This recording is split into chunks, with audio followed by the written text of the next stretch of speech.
السلام علیکم دوستو، سلطنت عثمانیہ کے ایک اور مضبوط کردار کے حوالہ سے ایک اور تاریخی ویڈیو میں آپ کو اپنے چینل پر خوش آمدید کہتے ہیں۔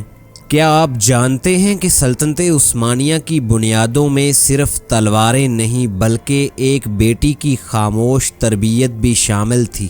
کیا آپ نے کبھی سوچا ہے کہ ایک ایسی عورت جو ایک عظیم فاتح کی بیٹی ہو اور ایک سلطان کی بہن، اس عظیم عورت کی ذاتی زندگی تاریخ میں اتنی خاموش کیوں ہے؟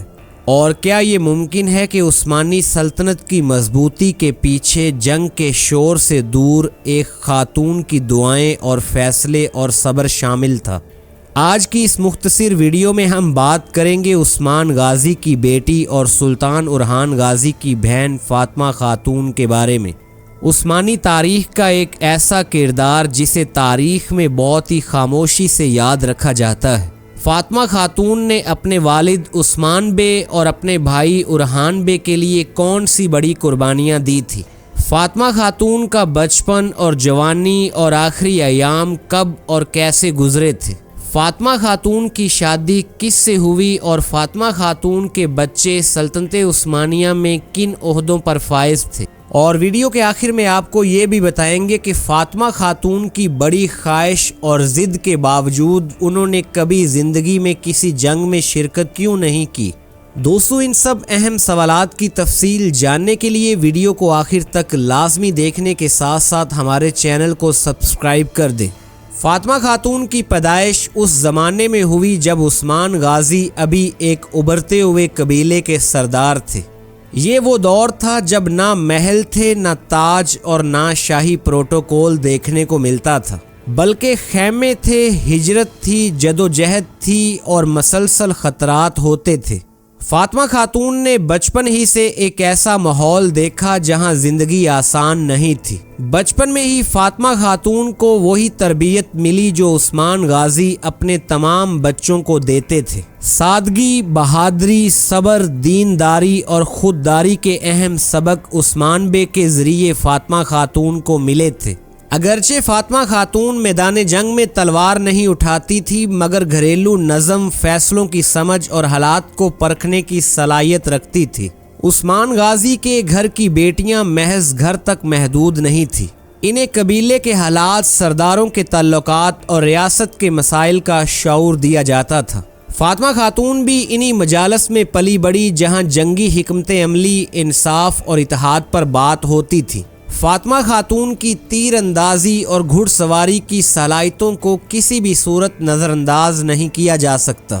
فاطمہ خاتون کی شادی کے بارے میں تاریخ مکمل تفصیل فراہم نہیں کرتی، مگر بہت سی معتبر روایات کے مطابق ان کا نکاح ایک ایسے شخص سے ہوا جو غازی طبقے سے تعلق رکھتا تھا، یعنی فاطمہ خاتون کا خاوند بھی عثمانی مقصد اور جدوجہد کا حصہ تھا۔ یہ شادی محض خاندانی نہیں بلکہ سیاسی اور اخلاقی ہم آہنگی کی مثال تھی۔ فاطمہ خاتون نے ازدواجی زندگی میں بھی سادگی، وفاداری اور وقار کو ترجیح دی تھی۔ کورلش اورحان سیریز میں فاطمہ خاتون کی محبت کی کہانی پر نظر ڈالتے ہیں۔ فلاویوس کا کردار جو ایک بازنطینی کمانڈر کے طور پر دکھایا جا رہا ہے، یہ آنے والے وقت میں مسلمان ہوگا، بلکہ فلاویوس کا اصل باپ ایک ترک مسلمان تھا۔ اسی وجہ سے باپ کی شناخت جاننے کے بعد فلاویوس فوراً سے مسلمان ہوگا اور اپنا نام تبدیل کرے گا، اور آنے والے وقت میں اس بہادر نوجوان کے ساتھ ہی فاطمہ خاتون کی شادی دیکھنے کو ملے گی۔ یہ وہ جوان تھا جو عثمانی مقصد اور اورحان بے کے لیے میدان جنگ میں لڑتا نظر آیا تھا۔ فاطمہ خاتون کے بچوں کے نام تاریخ نے محفوظ نہیں رکھے، مگر یہ بات واضح ہے کہ عثمانی روایات میں خواتین اپنی اولاد کو دین، بہادری اور وفاداری سکھانے میں بنیادی کردار ادا کرتی تھی۔ جب عثمان غازی کا انتقال ہوا تو یہ فاطمہ خاتون کے لیے صرف ایک باپ کا بچھڑنا نہیں تھا بلکہ ایک دور کا خاتمہ تھا، کیونکہ ان کے بھائی اورحان غازی پر ریاست کی مکمل ذمہ داری آ چکی تھی۔ اس موقع پر فاطمہ خاتون کا کردار ایک بہن کا تھا جو بہت اہم تھا۔ جب ایک نوجوان سلطان میدان جنگ میں ہو، ریاست نئے خطرات میں گھری ہو، تو گھر میں موجود ایک بہن کی خاموشی کتنی طاقت بن جاتی ہے۔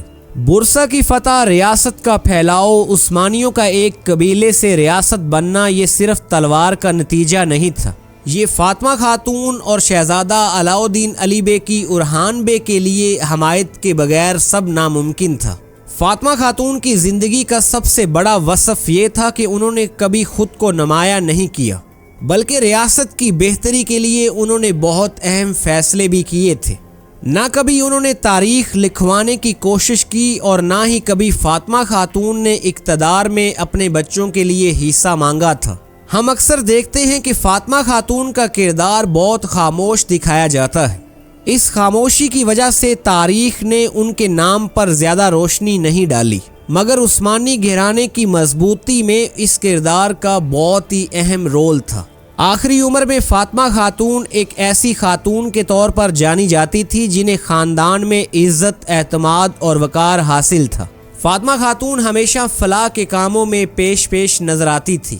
نیلوفر خاتون کے ساتھ مل کر فاطمہ خاتون نے بہت سے غریبوں کے لیے لنگر خانے قائم کیے تھے۔ ان کی زندگی ہمیں یہ سکھاتی ہے کہ سلطنتیں صرف مردوں کے فیصلوں سے نہیں بنتی بلکہ عورتوں کے صبر سے بھی بنتی ہیں۔ تاریخ نے عثمان غازی کو فاتح لکھا اور اورحان غازی کو سلطان لکھا ہے، جبکہ شہزادہ علاؤالدین علی بے کو تاریخ سلطنت عثمانیہ کے پہلے وزیر کے طور پر جانتی ہے۔ اس تاریخ میں فاطمہ خاتون کی بہادری، صبر اور ان کی صلاحیتوں کو کسی بھی صورت نظر انداز نہیں کیا جا سکتا۔